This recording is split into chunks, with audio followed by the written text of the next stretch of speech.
Welcome to Immerse Kingdom's reading for Week 3, Day 15. Again the Israelites did evil in the Lord's sight.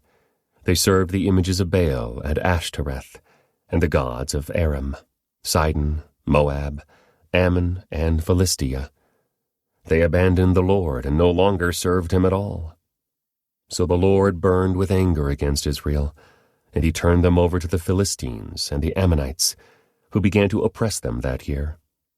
For 18 years they oppressed all the Israelites east of the Jordan River in the land of the Amorites, that is, in Gilead. The Ammonites also crossed to the west side of the Jordan and attacked Judah, Benjamin, and Ephraim. The Israelites were in great distress.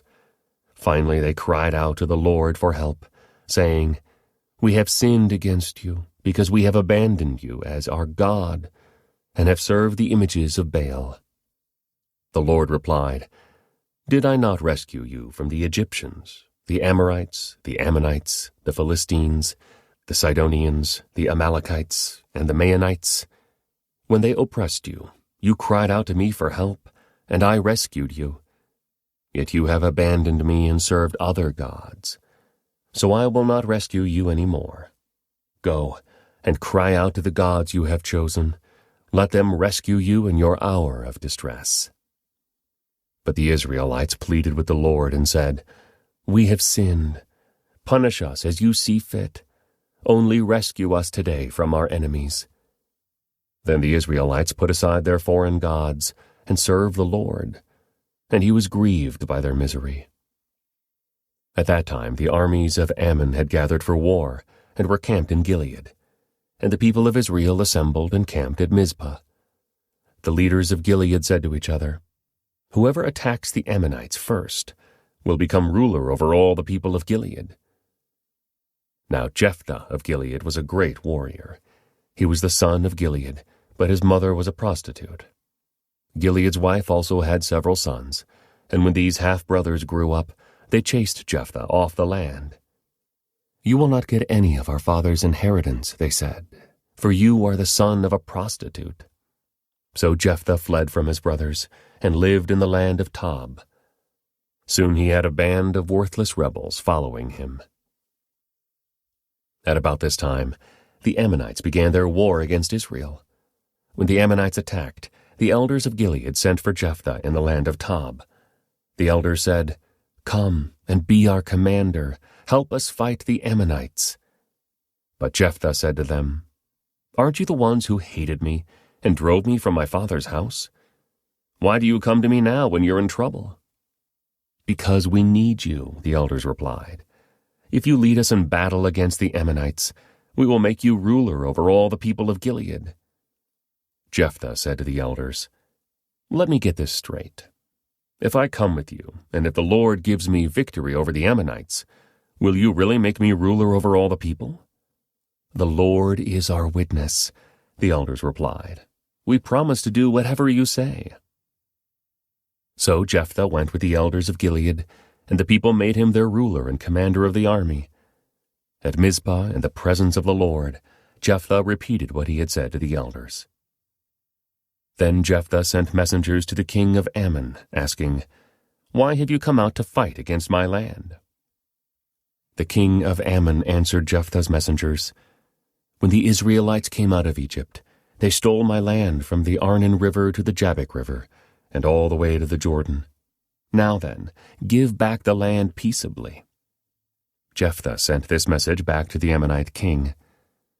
This is what Jephthah says: "Israel did not steal any land from Moab or Ammon. When the people of Israel arrived at Kadesh on their journey from Egypt after crossing the Red Sea, they sent messengers to the king of Edom, asking for permission to pass through his land. But their request was denied. Then they asked the king of Moab for similar permission, but he wouldn't let them pass through either. So the people of Israel stayed in Kadesh. Finally, they went around Edom and Moab through the wilderness. They traveled along Moab's eastern border and camped on the other side of the Arnon River. But they never once crossed the Arnon River into Moab, for the Arnon was the border of Moab. Then Israel sent messengers to King Sihon of the Amorites, who ruled from Heshbon, asking for permission to cross through his land to get to their destination.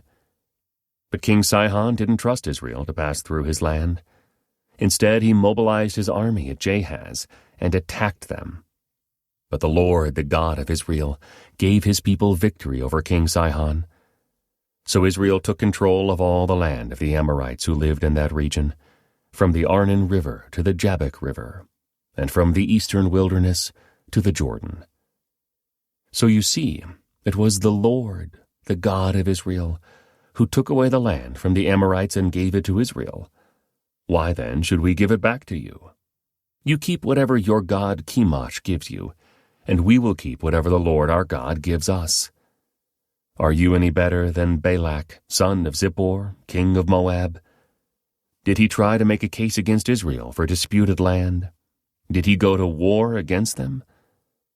Israel has been living here for 300 years, inhabiting Heshbon and its surrounding settlements, all the way to Aurora and its settlements, and in all the towns along the Arnon River.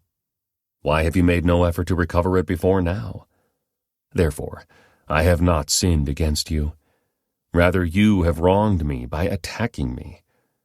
Let the Lord, who is judge, decide today which of us is right, Israel or Ammon. But the king of Ammon paid no attention to Jephthah's message. At that time the Spirit of the Lord came upon Jephthah, and he went throughout the land of Gilead and Manasseh, including Mizpah in Gilead, and from there he led an army against the Ammonites. And Jephthah made a vow to the Lord. He said, "If you give me victory over the Ammonites, I will give to the Lord whatever comes out of my house to meet me when I return in triumph. I will sacrifice it as a burnt offering." So Jephthah led his army against the Ammonites, and the Lord gave him victory. He crushed the Ammonites, devastating about 20 towns from Aurora to an area near Minnith, and as far away as Abel-Keramim. In this way, Israel defeated the Ammonites. When Jephthah returned home to Mizpah, his daughter came out to meet him, playing on a tambourine and dancing for joy. She was his one and only child. He had no other sons or daughters. When he saw her, he tore his clothes in anguish. "Oh, my daughter," he cried out, "you have completely destroyed me. You've brought disaster on me. For I have made a vow to the Lord, and I cannot take it back." And she said, "Father, if you have made a vow to the Lord, you must do to me what you have vowed.